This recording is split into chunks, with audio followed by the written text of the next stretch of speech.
Welcome to my channel friends. இன்றைக்கி நம்ம பார்க்க போகிறது மட்டன் எலும்பு சூப்பு எப்படி வைக்கிறதுன்றதை பற்றி பார்க்க போகிறோம். இதுக்கு தேவையான பொருள் பார்த்திங்கன்னா ஃபஸ்ட்டு தக்காளி, வெங்காயம், பூண்டு இதெல்லாத்தையும் உரித்து வச்சுக்கோங்க. இதை தவிர பார்த்திங்கன்னா நம்ம கொஞ்சம் மசாலா அரைக்க வேண்டியிருக்கு.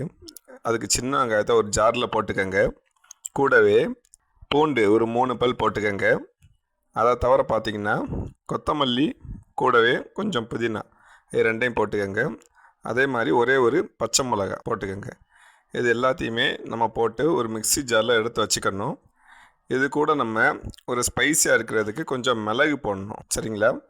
அதை தவிர பார்த்திங்கன்னா சீரகம் கண்டிப்பாக நம்ம போடணும். சீரகத்தை போட்டு நம்ம அந்த பாக்ஸை க்ளோஸ் பண்ணிவிடுங்க.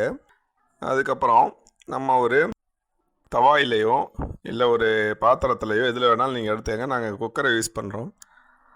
இதில் நீங்கள் உங்கள் வெங்காயத்தை போட்டுக்கங்க. போட்டு அதை நல்லா தாளிச்சிக்கங்க, சரிங்களா? நல்லா எப்போயுமே வெங்காயத்தை தாளிக்கும் போது பார்த்தீங்கன்னா பொன்னிறம் ஆகிற வரைக்குமே நல்லா தாளிங்க. வெங்காயத்தை தாளிக்கும் போது நல்லா பொன்னிறம் ஆகிற வரைக்குமே நல்லா தாளித்து வதக்கி விடணும். அப்போ தான் அது நல்லாயிருக்கும். பொதுவாகவே பார்த்திங்கன்னா அந்த எலும்பு சூப்பு உடம்புக்கு ரொம்ப ரொம்ப நல்லது, முக்கியமாக அது எலும்புகளுக்கு. அதனால தான் நம்ம சாப்பிட்றோம். இப்போ பாருங்கள், வெங்காயத்துக்கு அப்புறம் பார்த்திங்கன்னா நம்ம தக்காளியை போடணும். தக்காளியை போட்டு நல்லா வதக்கி விடணும், ஓகேங்களா? இந்த வெங்காயம் தக்காளியுமே நல்லாவே வதங்கணும். இப்போல்லாம் பார்த்திங்கன்னா நாட்டு தக்காளி எல்லாம் கிடைக்கிறதில்ல, நமக்கு கிடைக்கிற தக்காளி தான். அதனால் அது வதங்க கொஞ்சம் லேட்டாகும். கொஞ்சம் நல்லாவே அடுப்பை ஏற்றி விட்டு வதக்கிங்க. அதுக்கப்புறம் நம்ம பேஸ்ட் ரெடி பண்ணி வச்சுருக்கோம், இஞ்சி பூண்டு பேஸ்ட்டு. அந்த இஞ்சி பூண்டு பேஸ்ட் எடுத்து போட்டுக்கோங்க, ஓகேங்களா? அது நல்லா ஆல்ரெடி அரைச்சி வச்சுக்கோங்க. நமக்கு தேவையான பொருள் என்னென்ன சொல்கிறோமோ அது எல்லாத்தையுமே அரைச்சி வச்சுக்கோங்க. இஞ்சி பூண்டு பேஸ்ட் போட்டு நல்லாவே அதை நீங்கள் கலக்கி விடுங்க, ஓகேங்களா? முக்கியமாக அந்த பச்சை வாசனை போகிற வரைக்கும் நீங்கள் அதை வறுக்கணும். அதை தவிர பார்த்திங்கன்னா இப்போ எலும்பு எடுத்து நம்ம போட ஆரம்பிக்கலாம். எலும்பை நல்லா கழுவிக்கங்க. ஒரு 2-3 அலசு நல்லா அலசிட்டு அந்த எலும்பு எடுத்து நீங்கள் போடுங்க. போட்டு நல்லா அதை மறுபடியும் வதக்கி விடுங்க, ஓகேங்களா? அப்போ தான் அதோடய சாறு நல்லா எலும்பில் சேரும். சாறு நல்லாவே எலும்பில் சேரும்.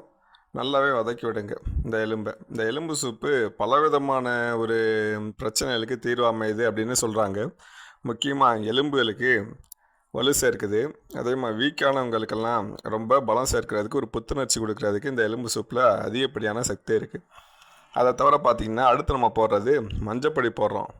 மஞ்சப்பொடிக்கு அப்புறம் உப்பு போட்டுக்கோங்க. உப்பு தேவையான அளவு, இது ஒவ்வொருத்தரை பொறுத்தும் மாறும். உப்பு நீங்கள் போட்டுக்கோங்க. போட்டு நல்லாவே கிளறி விடுங்க. அந்த உப்பு முக்கியமாக போடும்போது பார்த்தீங்கன்னாவே இது நல்லாவே வதங்குறதுக்கு ரொம்பவே யூஸ்ஃபுல்லாக இருக்கும். அதனால தான் நம்ம உப்பு போடுறோம். கூடவே பார்த்திங்கன்னா சுவையை தாண்டி வதங்குறதுக்கும் அது ஹெல்ப் பண்ணும். அதை தவிர அடுத்து நம்ம போடுறது ஏற்கனவே நம்ம அரைச்சி வச்சோம் பார்த்திங்களா. ஃபஸ்ட்டு நான் ஜாரில் உங்களுக்கு சில பொருள்லாம் சொன்னேன். அது எல்லாத்தையும் போட்டு ஆல்ரெடி நம்ம அரைச்சி எடுத்து வச்சுக்கோங்க தனியாக. நீங்கள் எலும்பை போட்டதுக்கு அப்புறம் அந்த மசாலாவை போடுங்க. போட்டுட்டு உங்களுக்கு தேவையான அளவு தண்ணி ஊற்றி விடுங்க.